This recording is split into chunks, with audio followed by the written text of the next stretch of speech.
Imagine walking through seaside towns and villages, unchanged for centuries, passed over by the march of time.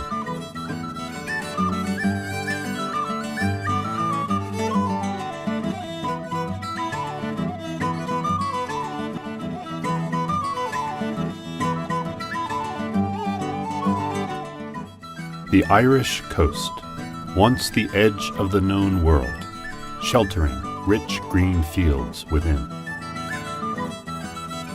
Yesterday we visited a sheep farmer, and I could have stood there and listened to that man all day long. Blessed with the gift of gab, the Irish are quick to share stories with newcomers. Tales old and new, delivered with skill and humor, give great cultural and historic insight to the people of this nation.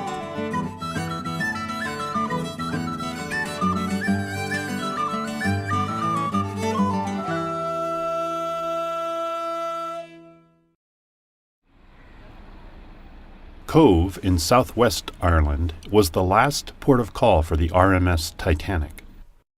On April 11, 1912, she headed out across the Atlantic. A handful of passengers disembarked the Titanic just prior to departure. They would soon discover how lucky they were to have been delayed.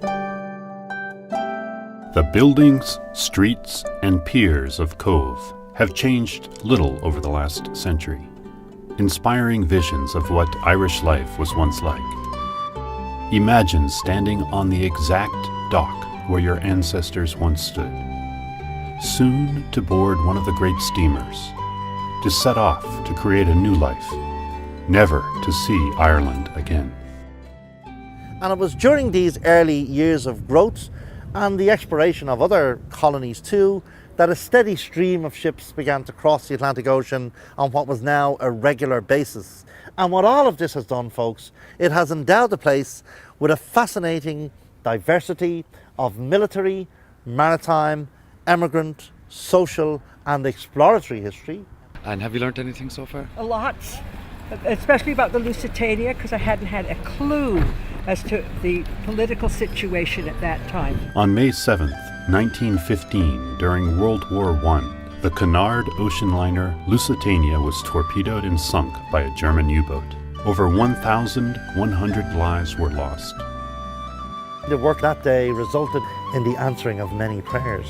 Daring fishermen ventured into waters filled with German subs to rescue 764 passengers and crew who were still alive. The more you know, the more you appreciate, first of all, the speaker, and second of all, the history of the time. So it's really wonderful.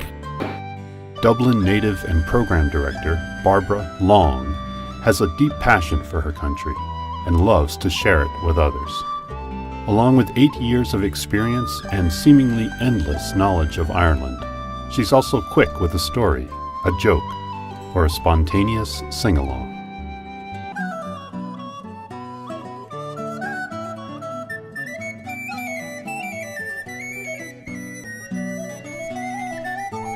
By doing so, you will embrace and appreciate the people, and they you.